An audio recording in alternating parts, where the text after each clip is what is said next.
Ah, yes.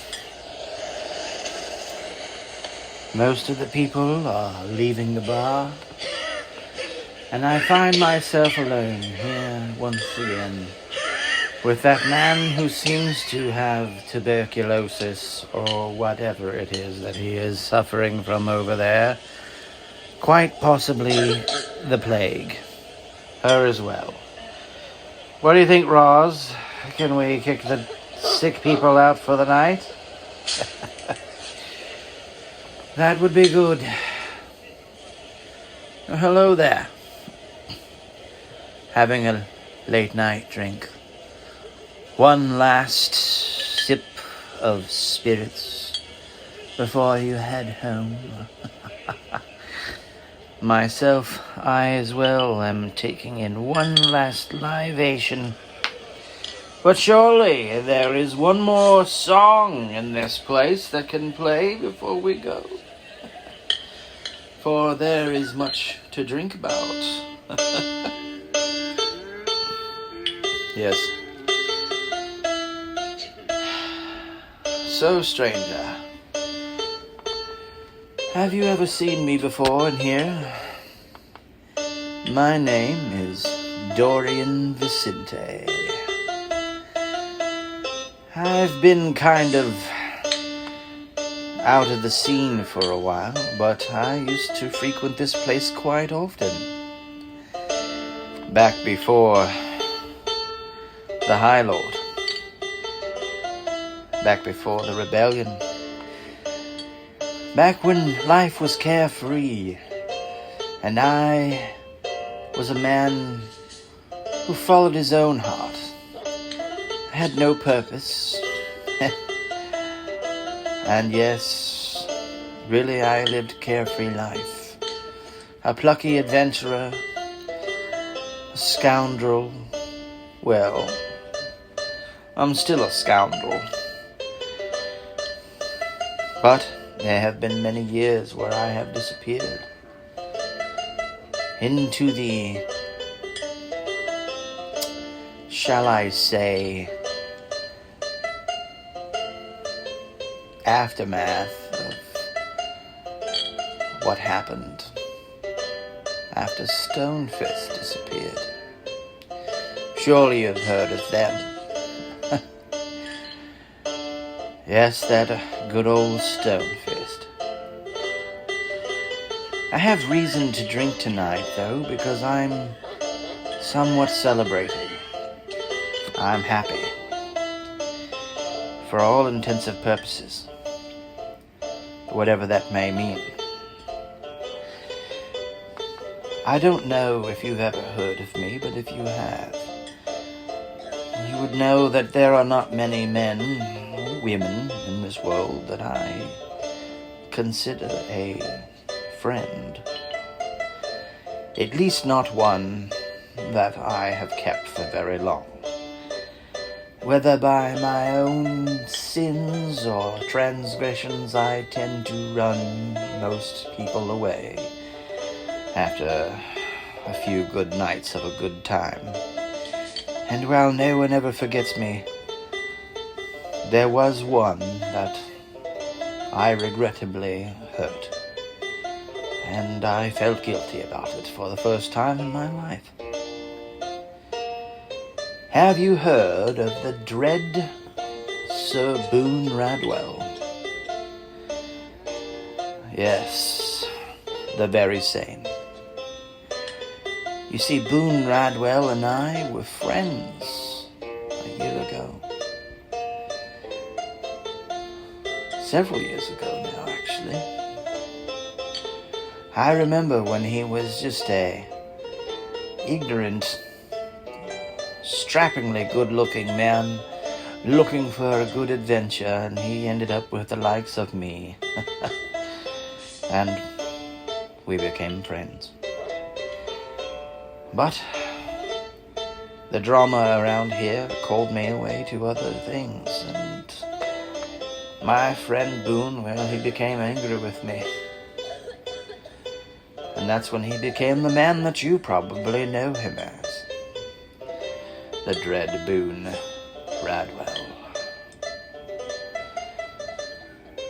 You see, after that awful announcement that the High Lord made about Stonefist, Boone and I had a little bit of a falling out. And we went our separate ways. But Boone utilized his combat experience and loyalty to quickly rise through the ranks of the city guard. And he became the High Lord's top enforcer, quelling the rebellion and squashing any illicit activity that came about. He was knighted in a ceremony that also saw the defamation of the previous knight, Sir Robin Goodfellow. He was given a fine house in the upper district, and everything seemed to be going well.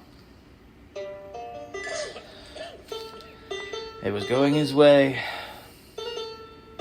Boone was confident he was doing the right thing, you see. Fighting against insurgency and protecting the law-abiding citizens of Stonesburrow. He was a bit of a goody two-shoes, you see. Nothing like me at all. Everything that the rebels did seemed to further confirm that he was doing what was right. If they would interrupt the supply lines and steal goods, Boone would stop them and let the goods get through. If they vandalized statues, destroyed property, and loot Hightown's stores, Boone would stop them. Then the rebels grew bolder. They started using the name of the terrorists Boone had been taught to villainize. The very same Stonefist. And they started attacking guards and patrols. Then the unthinkable happened. The terrorist blew up the guard post in the lower district. The High Lord withdrew his forces from the lower district, and Boone began to question his choices. He let such a bold attack go unpunished. He let the lives of guards go unavenged. Did the High Lord even care about the lives lost? Or was he simply trying to prevent further casualties? Boone went against orders and continued to patrol the streets of the lower district at night to keep an eye on the citizens down below. But that's when the plague broke out. In the lower district, there was no response from the High Lord. How was it that nobody in the upper district had even been infected by the plague? Boone had been protected by his magical unicorn horn. That's another story for another night. But he has a magical unicorn horn which protects him from disease, being a paladin and all. But everybody else seemed to be blithely unaware of what was going on in the streets below. Any attempt to communicate the threat or request aid to be provided to the innocent civilians was met with silence, and this weighed upon Boone's heart. Boone did what he could to heal the civilians, but the plague was unstoppable, as you may well know. That typhoid Mary over there in the corner who keeps coughing, well, she'll tell you all about it. Then came something that Boone could not forgive. The High Lord invited all of the top enforcers to view the new development. I don't know if you know anything about this. It's been kept quite hush-hush. But I know, for I am Dorian Vicenti, and I know everything. The High Lord had secured an alliance that would put an end to the rebellion once and for all. Everybody gathered at the High Lord's castle for the announcement. That's when they revealed the new type of soldier. One that wouldn't tire, it wouldn't quit, didn't feel pain, and didn't think to ask questions. That's when they debuted the High Lord's army of flesh golems. Standing before Boone was a small force of 15 to 16 grisly assortments of humanoid body parts stitched and bolted together into muscular brutes, their faces devoid of consciousness or thought. Immediately, Boone recognized the handiwork of Auntie Agnes. She was a hag that he and I had adventured not too long ago and faced, and destroyed one of her vicious flesh golems together. She had swore, I'm sorry to say. Sorry, the booze is getting to me.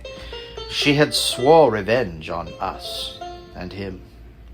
And he could not fathom this indiscretion. How could the High Lord ally himself with a hag? Then, upon closer inspection, Boone started to recognize some of the body parts stitched together.